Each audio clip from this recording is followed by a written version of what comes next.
আসসালামু আলাইকুম। শুভ্র লিখেছেন হুমায়ুন আহমেদ। আমি কি করছি? আমি এই বাড়িতে কেন পড়ে আছি? এদের সঙ্গে আমার যোগটা কোথায়? জাহানারা নামের একজন মহিলা অসুস্থ, পাগলের মতো আচরণ করছেন। শুধুমাত্র এই কারণে আমি থেকে গেছি? এটা আর যেই বিশ্বাস করুক, আমি নিজে তো করছি না। আমার বাবা মারা গেছেন, মার এখন দিশেহারা অবস্থা, অথচ আমি দিব্যি থেকে গেলাম। সন্ধ্যাবেলা রানীর মা চা দিয়ে গেল। আমি স্বাভাবিকভাবে চা খেলাম। তারপর সে জিজ্ঞাসা করলো রাতে কি রান্না হবে। আমি তাও বললাম। রাতে শুভ্র নামের মানুষটার গল্প শুনলাম, বৃদ্ধার ভালুকা যাবার গল্প। আমি উঠে যেতে চাচ্ছিলাম, শুভ্র নামের মানুষটা হাত ধরে আমাকে বসালো। আমার তাতে কোনো রকম অস্বস্তি বোধ হলো না, সংকোচ বোধ হলো না। মনে হলো এটাই তো স্বাভাবিক। আমি কি আশা করে আছি এই মানুষটার সঙ্গে আমার বিয়ে হবে? না, আমি এমন কোনো আশা করতে চাই না, করতে পারি না। এমন কোনো আশা নেই আমার। যে পরিবারে আমার জন্ম, যে পরিবেশে আমি বড় হয়েছি, সেখানে কেউ কখনো আশা করে না, স্বপ্ন দেখে না। বেঁচে থাকার চেষ্টাতেই আমরা সারাক্ষণ ব্যস্ত থাকি। আশাটা করব কখন? তবে আমার বাবা আশা করতেন। তিনি স্বপ্ন দেখার অসাধারণ ক্ষমতা নিয়ে জন্মেছিলেন। এসএসসি রেজাল্ট বের হবার 1 মাস যার সঙ্গে দেখা হয়েছে তাকেই বলেছেন, আমার মেয়ে একটা বিরাট কিছু হবে, তার জীবনে লেখা হবে। বেগম রোকেয়ার জীবনী যেমন লোকে পাঠ করছে, আমার মেয়েটাও পাঠ করবে ইনশাল্লাহ। সত্যি সত্যি যদি কখনো আমার জীবনে লেখা হয়, সেখানে নিশ্চয়ই আমার ছেলেবেলাকার কথা থাকবে। সেখানে কি লেখা থাকবে, অতি শৈশবে হাটবারে আমি একা হাটে যেতাম, সঙ্গে থাকতো হাঁস, মুরগির ডিম, পাকা পেঁপে। হাটের এক কোণে পেঁপে এবং ডিম নিয়ে বসে থাকতাম খদ্দেরের আশায়। আমি এখন সুন্দর একটা ঘরে শুয়ে আছি। ঘরে বাতি জ্বলছে, জানালা দিয়ে চাঁদের আলো এসে বিছানায় পড়ছে। ইচ্ছা করলেই আমি চাঁদ দেখতে পারি, কিন্তু ইচ্ছা করছে না। নিজেকে কেমন অসুচি এবং নোংরা মনে হচ্ছে। মনে হচ্ছে আমি যেন কোনো দুষ্ট পরিকল্পনা নিয়ে এই বাড়িতে বাস করছি। পরিকল্পনা শেষ না পর্যন্ত আমি নড়তে পারছি না। অথচ আমার কোনোই পরিকল্পনা নেই, আমার কোনো স্বপ্ন নেই, আমার কিচ্ছু নেই। বাবা আমা বাবা আমাকে এই বাড়িতে নিয়ে আসেন। তার কত বড় বড় কথা। বিনু, দেখবি ওরা তোকে কত আদর করে। খানদানি ফ্যামিলি, তাদের ব্যাপারটাই আলাদা। বড় মানুষদেরও মনও বড় হয়। যে গর্তে বাস করে তার মনটা ওই গর্তের মতো হয়ে যায়। যে রাজপ্রাসাদে বাস করে তার মন রাজপ্রাসাদের মতো বড়। আমি বাবার সঙ্গে তর্ক করতে পারতাম, বাবাকে উদাহরণ দিয়ে বলতে পারতাম পৃথিবীর সব বড় মানুষেরা অতি ক্ষুদ্র ঘরে জন্মেছিলেন। তর্ক করিনি, তর্ক করতে আমার ভালো লাগে না। এই বাড়িতে এসে প্রথম দেখা হলো বাড়ির কর্ত্রী জাহানারা নামের মহিলার সঙ্গে। বাবা বললেন, মা গো সালাম কর, তোমার চাচি। পায়ে হাত দিয়ে দোয়া নাও। মহিলা কঠিন গলায় বললেন, পায়ে হাত দিও না, জার্নি করে এসছো, শরীর নোংরা। তাছাড়া কেউ আমার গায়ে হাত দিলে আমার ভালো লাগে না। মহিলা এমনভাবে আমার দিকে তাকাচ্ছেন যেন আমি সত্যি সত্যি নর্দমার নোংরা মেখে উঠে এসেছি। আমার সমস্ত শরীরে বিকট দুর্গন্ধ আসছে। মহিলা তার নাকেও খানিকটা কুঁচকে আছেন। তিনি বিরক্ত গলায় বললেন, এই মেয়ে থাকবে কোথায়? আমরা তো দোতলায় কাউকে রাখি না। শুভ্র পড়াশোনা করে, অপরিচিত কাউকে দেখলে বিরক্ত হয়। বাবা বোকার মতো বললেন, অপরিচিত হবে কেন ভাবি সাহেবা? পরিচিত হবে, পরিচয় হবে। বিনু তার ছোট বোন। দুনিয়ায় কোনো ভাই কি তার বোনের ওপর বিরক্ত হয়েছে? হা হা হা। চাচি বললেন, ভাই বোন পাঠাতে হবে না, কয়েকটা দিন থাকার দরকার থাকবে। এটা খেয়াল রাখতে হবে যে বন্দোবস্ত চিরস্থায়ী বন্দোবস্ত না। পরের বার যখন ঢাকায় আসবেন, দয়া করে এই বাড়িতে আসবেন না। আর শোনো মেয়ে, বাড়িতে কখনো স্যান্ডেল পরে ফটফট করে হাঁটবে না, খালি পায়ে হাঁটবে। স্যান্ডেল পরে ফটফট শব্দ আমার সহ্য হয় না। বাবা আমাকে রেখে চলে গেলেন। বিশাল একটা ঘর, আমার জায়গা হলো ওই ঘরে। সারা রাত এক ফোঁটাও ঘুম হলো না। সকালবেলায় বারান্দায় দাঁড়িয়ে আছি, হঠাৎ দেখি রাজপুত্রের মতো একটা ছেলে হাসি মুখে আমার দিকে তাকিয়ে হাসছে। শুভ্র তাহলে ইনি? এত সুন্দরও হয় মানুষ? তিনি আমার সামনে এসে দাঁড়ালেন, হাসি মুখে বললেন, বিনু, তোমার দেখি সকালে ঘুম থেকে ওঠার অভ্যাস। ভালোই হয়েছে, যাও তো আমার জন্য 2 কাপ চা বানিয়ে নিয়ে এসো। 1 কাপে চিনি থাকবে না, আর একটা কাপে 2 চামচ চিনি থাকবে। পিরিচ করে আলাদা চিনি নিয়ে এসো। এমনভাবে চা বানাবে যেন কারোর ঘুম না ভাঙে। এত সকালে মার ঘুম ভাঙলে ভয়াবহ ব্যাপার হবে। খুবই বদরাগী মহিলা। আমি শুভ্র নামের মানুষের কথায় কি যে অবাক হলাম। নিতান্তই অপরিচিত একটা মেয়ের সঙ্গে তিনি কথা বলছেন, অথচ কতই না স্বাভাবিকভাবে। শুরুতেই তিনি বলতে পারতেন, তোমার নাম বিনু না? তা করেননি, সরাসরি বিনু বলে নাম দিয়ে কথা আরম্ভ করেছেন। যেন অনেক দিন থেকেই তিনি আমাকে চেনেন। তাকে চা বানিয়ে খাওয়াবার দায়িত্ব আমি এতদিন ধরে পালন করে আসছি। বাড়ির রান্নাঘর কোথায়, চা চিনি কোথায়, কিছুই জানি না। গ্যাসের চুলা কিভাবে ধরাতে হয় তাও জানি না। তারপরেও আমি ঠিকই 2 কাপ চা বানিয়ে তার কাছে নিয়ে গেলাম। তিনি বললেন, যেই কাপে 2 চা চামচ চিনি সেই কাপটা আমাকে দাও, কিন্তু যেই কাপে চিনি নেই সেটা তোমার। তুমি তোমার পরিমাণ মতো চিনি নাও, তারপর এসো চা খেতে খেতে গল্প করি। সামান্য 2 কাপ চা বানিয়ে আনার মতন তুচ্ছ ঘটনাকে মানুষটা কত সুন্দর করে করলো। আমি যথেষ্ট বুদ্ধিমতী মেয়ে, তারপরেও উনি না বলা পর্যন্ত বুঝতে পারিনি 1 কাপ চা আমার জন্য আনা হয়েছে। বিনু, তোমার চা ভালো হয়েছে। আমি কিছু বললাম না। এই ক্ষেত্রে রীতি নিশ্চয়ই থ্যাংক ইউ বলা। আমার মুখ দিয়ে থ্যাংক ইউ বের হলো না। বিনু শোনো, চা বানানোর ব্যাপারটা না আমি অনেক চিন্তা ভাবনা করেছি। চায়ের পানি ফুটিয়ে চা বানানো হয়। পানি না ফুটালে কি হয় জানো তো? পানিতে যে ডিজলভড অক্সিজেন এবং অন্যান্য গ্যাস থাকে তা চলে যায়। চা তাতে টেস্টলেস হয়ে যায়। ফুটন্ত পানি খেতে বিস্বাদ লাগে এই কারণে। কাজেই আমার মতে চা বানাতে হবে পানি না ফুটিয়ে। পানির টেম্পারেচার কিছুতেই 95 ডিগ্রি সেন্টিগ্রেডের উপরে উঠতে দেওয়া যাবে না। বুঝতে পারছো কি বলছি? জি। আমার মা তোমাকে বকাঝকা দিয়েছে কেমন? শোনো বিনু, মার কথায় কখনো কিছু মনে করবে না। মার স্বভাব হলো বকা দেওয়া। কোনো আসমানি ফেরেস্তাও যদি আমাদের বাড়িতে এসে থাকেন, মা তাকেও সকাল বিকাল সন্ধ্যা 3 বেলা বকা দিবেন। স্যান্ডেল পায়ে হাঁটলে বলবেন স্যান্ডেল খুলে ফেলতে, খালি পায়ে হাঁটলে বলবেন স্যান্ডেল পরতে। শুভ্র নামের মানুষটা হাসছে। আমি মুগ্ধ হয়ে তার দিকে তাকিয়ে দেখছি। তার হাসি দেখতে দেখতে আমার শরীর ঝিমঝিম করতে লাগলো। আমার চোখের সামনে আমি আমার সর্বনাশ দেখতে পেলাম। পরিষ্কার বুঝলাম আমার পক্ষে কোনোদিনও এই মানুষটাকে ছাড়া অন্য কিছু ভাবা সম্ভব না। মানুষটা আমাকে সারা জীবনের জন্য কিনে নিয়েছে।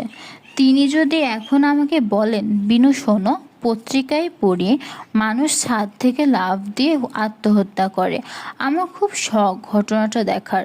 তুমি কি এই কাজটি করবে? আমি দেখব। ওনার কথা শেষ হবার আগে আমি বলবো, ছাদ থেকে লাফ দিচ্ছি, আপনি নিচে গিয়ে দাঁড়ান, তাহলে ভালো দেখতে পাবেন।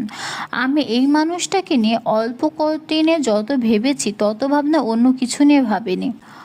মানুষটাকে বোঝার চেষ্টা করেছি, তার প্রতিটি কর্মকাণ্ড ব্যাখ্যা করার চেষ্টা করেছি। প্রথমে একটা ব্যাখ্যা দাঁড় করায়, তারপর অন্য আরেকটা, আবার তৃতীয় কোনো ব্যাখ্যা। যেমন শুরুতে ব্যাখ্যা করলাম, শুভ্র নামের মানুষটা সরল প্রকৃতির, মনের ভেতর কিছুই রাখে না, কোনো কিছু লুকাতে হবে এটা তার প্রকৃতির ভেতরে নেই। যে কারণে তিনি নিজের বদরাগী মা সম্পর্কে এত অবলীলায় কথা বলতে পারছেন। মার আড়ালে যে বলছেন তা না, মার সামনেও বলেছেন। কেউ তার কথায় আহত হচ্ছে কিনা এটা শুভ্র কখনোই ভেবে দেখে না।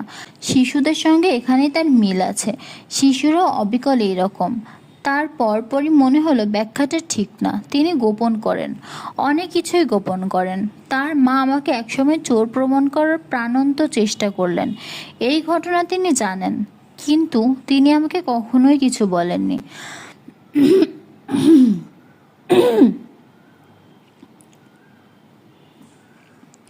যে কোনো কিছুই গোপন করে না, সে এত বড় ঘটনা গোপন করবে না।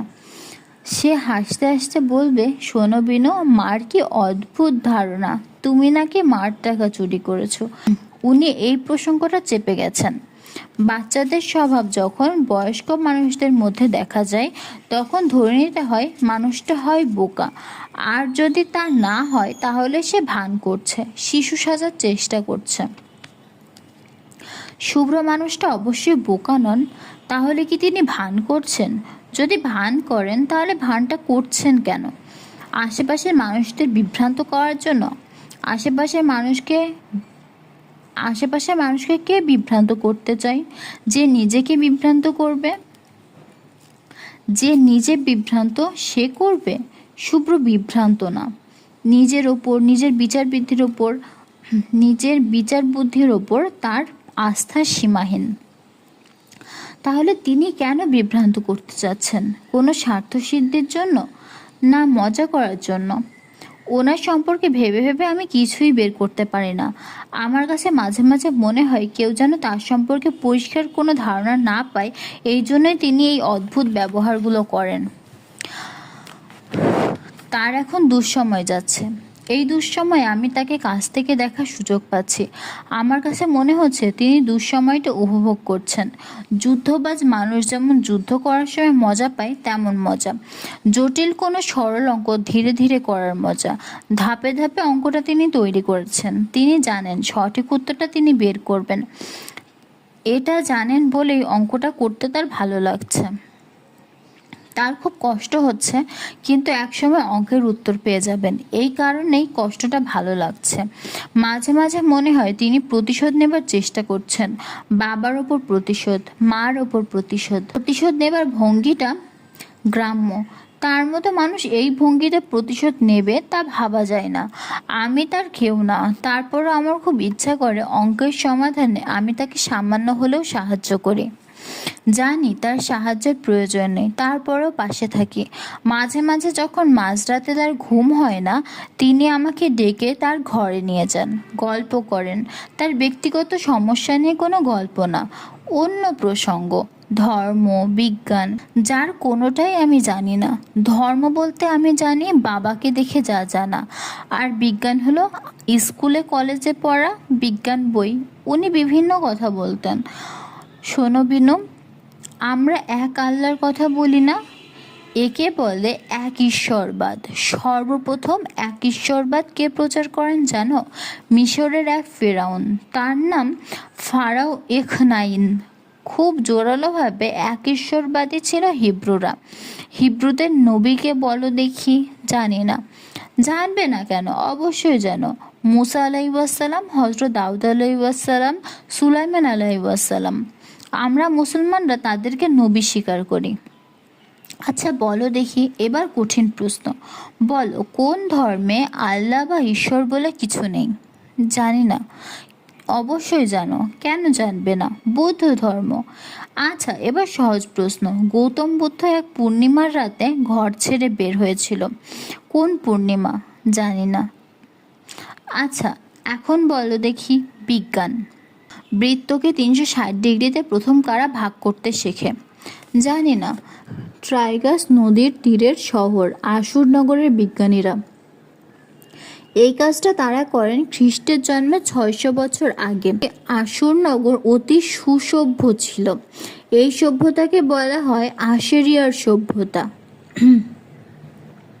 শুভ্র মানুষটার এইসব গল্পকে তার মা বলেন জ্ঞানী গল্প।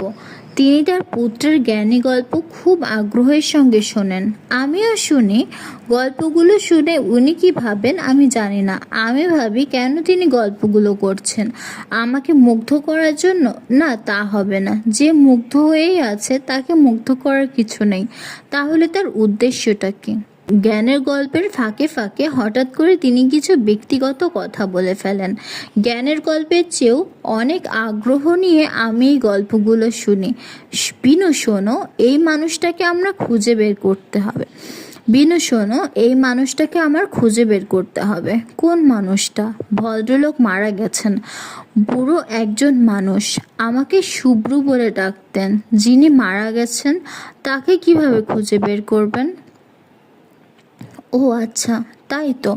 তবে তাকে আমি খুঁজেছি। তাকে মানে তার ফ্যামিলির কাউকে, তার স্ত্রী ছেলে মেয়ে। কি জন্য খুঁজছেন? খুবই তুচ্ছ একটা কারণ, বলতে ইচ্ছে করছে না। বলতে ইচ্ছে না করলে বলবেন না। বিনু, তুমি কি লক্ষ্য করেছো মাঝে মাঝে তুচ্ছ ব্যাপারগুলো বিরাট হয়ে পড়ে? না, লক্ষ্য করিনি। শূন্য হচ্ছে শূন্য, অতি তুচ্ছ। সেই শূন্য কত বড় যে ব্যাপার তা শুধু জানেন গণিতবিদরা। আচ্ছা বিনু, বলো দেখি, ভারতবর্ষে একজন বিরাট গণিতবিদ জন্মেছিলেন। পৃথিবীর প্রথম 5 জন গণিতজ্ঞের নাম বলতে হলে তার নাম বলতে হয়। বলো, ওনার নাম কি? রমানুজন। বাহ, চমৎকার! এই নামটা তুমি জানতে? জানতাম, আপনি বলেছিলেন। ও আচ্ছা, আমি তাহলে আমার গল্প রিপিট করতে শুরু করেছি। খুবই খারাপ লক্ষণ, বুঝলে বিনু। আমার মেন্টাল মেকআপ ভেঙে পড়তে শুরু করেছে। খুব খারাপ সময় আমার সামনে। আমি ভাঙতে শুরু করেছি। উনি যে ভাঙতে শুরু করেছেন তা আমি দেখতে পাচ্ছি। কিছুক্ষণ আগে তার সঙ্গে আমার কথা হয়েছে। তিনি প্রচুর মদ্যপান করে 2 দিন পর ঘরে ফিরছেন। তিনি খুব স্বাভাবিক আচরণ করার চেষ্টা করছেন। তিনি ভাবছিলেন তিনি স্বাভাবিক আছেন, কিন্তু তা তিনি ছিলেন না। এক পর্যায়ে আমাকে বললেন, বিনু, তোমার কি ধারণা আমি মানুষ হিসেবে কেমন? আমি বললাম, সত্যি জানতে চান? তিনি আগ্রহ নিয়ে বললেন, হ্যাঁ, সত্যি জানতে চাই। আপনি মানুষ হিসেবে নিম্ন শ্রেণীর। তুমি এটাকে আমাকে আহত করার জন্য বললে, নাকি তুমি সত্যিই বিশ্বাস করো মানুষ হিসেবে আমি নিম্ন শ্রেণীর? আমি আপনাকে আহত করার জন্য কখনোই কিছু বলবো না। আপনি একটা সত্যি কথা জানতে চাচ্ছিলেন, আমি সত্যি কথাটা বললাম। তুমি কেন বলছো আমি মানুষ হিসেবে নিম্ন শ্রেণীর? আচ্ছা ঠিক আছে, এই প্রশ্নের জবাব দিতে হবে না। তোমার মতো অনেকেই আমাকে এখন নিম্ন শ্রেণীর ভাবছে। আচ্ছা, একটা কাজ করো, তুমি তোমার কনসেপ্টে একজন উচ্চ শ্রেণীর মানুষের কথা বলো। আমি দেখতে চাচ্ছি সে আমার চেয়ে কতটা আলাদা। আমি শান্ত গলায় বললাম, আমার বাবা ছিলেন একজন উচ্চ শ্রেণীর মানুষ। কোনটা ভালো কোনটা মন্দ তা আমার বাবার কাছ থেকে শিখেছি। তিনি আমাকে শেখাতে পেরেছেন। আপনি অনেক কিছু জেনেও আসল জিনিসটা জানেন না। আপনি ভালো মন্দ জানেন না। আপনার কাছে ভালো যা, মন্দও তাই। আপনি কিছু মনে করবেন না, অনেক কঠিন কথা বললাম। শুভ্র চোখ থেকে চশমা খুলে ফেললেন। তিনি চোখ থেকে চশমা খুলেছেন কেন আমি জানি। এই মুহূর্তে তিনি আমাকে দেখতে চাচ্ছেন না। তাকে মুখে বলতে হলো না, বিনু, তোমাকে আমার অসহ্য বোধ হচ্ছে, তুমি আমার সামনে থেকে যাও। তিনি চশমা খুলে ফেলে আমাকে সামনে থেকে সরিয়ে দিলেন। কোনো কিছু থেকে নিজেকে সরিয়ে রাখার এই অস্বাভাবিক ক্ষমতার জন্যই তিনি আলাদা। তিনি অন্য সবার চেয়ে আলাদা। এই বিশেষ ক্ষমতা ছাড়া তার কিছু আছে বলে আমার মনে হয় না।